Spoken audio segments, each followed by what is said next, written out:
Israel ফিলিস্তিন সংঘাত আধুনিক বিশ্বের সবচাইতে দীর্ঘস্থায়ী ও জটিল সংঘর্ষগুলোর একটি। এর পেছনে আছে ধর্ম, ভূমি, রাজনীতি এবং আন্তর্জাতিক কূটনীতির জটিল মিশ্রণ। সেপ্টেম্বর 21 তারিখ যুক্তরাজ্যের prime minister Keir Starmer state of ফিলিস্তিনকে ফর্মালি রেকগনাইজ করার ঘোষণা দেন। তার ঠিক পরের দিন ফ্রান্সের প্রেসিডেন্ট ইমানুয়েল ম্যাক্রো জাতিসংঘের সভায় ফিলিস্তিনকে সরাসরি স্বীকৃতি দেন। এর সাথে সাথে Canada, Australia, Luxembourg, Belgium, Portugal এবং আরো অনেকগুলো দেশ একসাথে ফিলিস্তিনকে স্বীকৃতি দেয়। একই সাথে ইউরোপিয়ান ইউনিয়ন থেকেও ইসরায়েলের মিনিস্টারদের উপর স্যাংশন দেওয়ার প্রস্তাব দেওয়া হয়।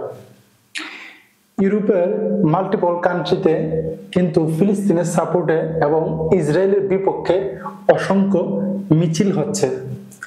ইউরোপের পাবলিক সেন্টিমেন্ট ঘুরে যাচ্ছে দিন দিন ফিলিস্তিনের দিকে।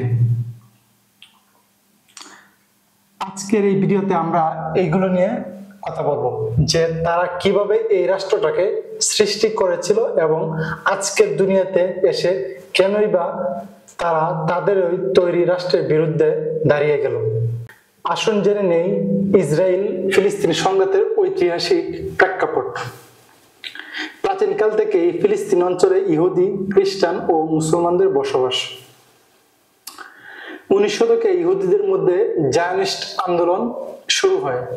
তারা পূর্বপুরুষের ভূমি বলে বিশ্বাস করে ফিলিস্তিনে ফিরে যেতে শুরু করে। দ্বিতীয় বিশ্বযুদ্ধের শেষে হিটলারের গণহত্যায় বেঁচে যাওয়া ইহুদিরা প্যালেস্টাইনে ব্যাপকভাবে বসতি স্থাপন করতে শুরু করে। 1947 সালে জাতিসংঘ ফিলিস্তিনকে দুই ভাগে ভাগ করার প্রস্তাব দেয়, একটি ইহুদিদের জন্য ইসরায়েল আর একটি আরবদের জন্য ফিলিস্তিন। সমস্যাটা সৃষ্টি হয় তখনই যখন ফিলিস্তিনিদের নিজেদের দেশে নিজেদের ভূমি হারায় এবং শুরু হয় আরব ইসরায়েল যুদ্ধ।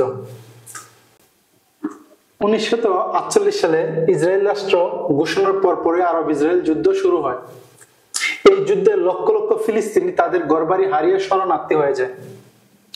এরপরেও 1967 সালে 6 দিনের যুদ্ধ সহ একাধিক যুদ্ধে ইসরায়েল ফিলিস্তিনি ভূখণ্ড দখল করে নেয়। আর এ কারণে এই সমস্যা দিন দিন বাড়তে শুরু করে। আসুন জেনে নেই সেখানকার বর্তমান পরিস্থিতি। পশ্চিম তীর এবং গাজা উপত্যকা মূল ফিলিস্তিনি ভূখণ্ড হলেও এগুলো ইসরায়েলি সামরিক বাহিনীর নিয়ন্ত্রণে আছে বর্তমানে। গাজা বর্তমানে হামাসের নিয়ন্ত্রণে, যাকে অনেক দেশ সন্ত্রাসী সংগঠন বলে মনে করে। ইসরায়েল বলে তাদের নিরাপত্তার জন্য কড়া পদক্ষেপ জরুরি। অন্যদিকে ফিলিস্তিনিরা বলে তারা তাদের বঞ্চনার শিকার এবং তারা দখলদার ইসরায়েলি কর্তৃক তারা তাদের ভূমি হারিয়ে ফেলছে। বর্তমানে মানবিক সংকটগুলো আসেন দেখেনি। গাজায় সাধারণ মানুষ বিদ্যুৎ, পানি, চিকিৎসা, খাদ্যর সংকটে ভুগছে। শিশু, সাধারণ জনগণ সবচেয়ে বেশি ক্ষতিগ্রস্ত হচ্ছে। আন্তর্জাতিক মহল বারবার শান্তির আহ্বান জানালেও স্থায়ী কোনো সমাধান হয়নি। এই সমস্যা ভবিষ্যতে যে চ্যালেঞ্জগুলো তৈরি করবে, আসুন সেগুলো আমরা দেখে নিই। দুই রাষ্ট্রভিত্তিক সমাধান অনেক দেশ সমর্থন করে, অর্থাৎ ইসরায়েল ও ফিলিস্তিন দুইটি স্বাধীন রাষ্ট্র হবে, কিন্তু এটা বাস্তবে কার্যকর হবে কিনা এটা একটা ধোঁয়াশা রয়ে গেছে।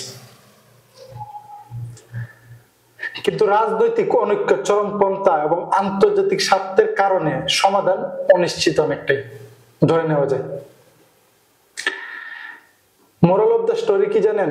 ইসরায়েল ও ফিলিস্তিন সংঘাত শুধু একটি সীমান্ত বিরোধ নয়, বরং মানবিকতা, ন্যায় বিচার ও শান্তির জন্য বৈশ্বিক একটি চ্যালেঞ্জ।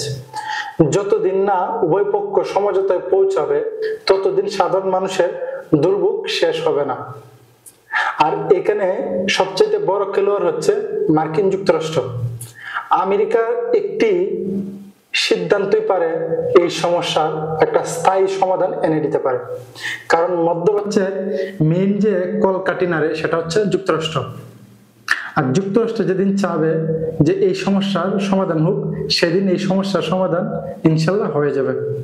আপনারা সবাই অবগত আছেন ফিলিস্তিনে যে মানুষগুলো অবরোধে আছে তারা কতটা মানবতর জীবনযাপন করতেছে, তবু বর্তমান মার্কিন প্রশাসনের সেটাকে কর্ণপাতই নিচ্ছে না এবং তারা ইসরায়েলকে বিভিন্ন সামরিক সরঞ্জাম দিয়েই যাচ্ছে।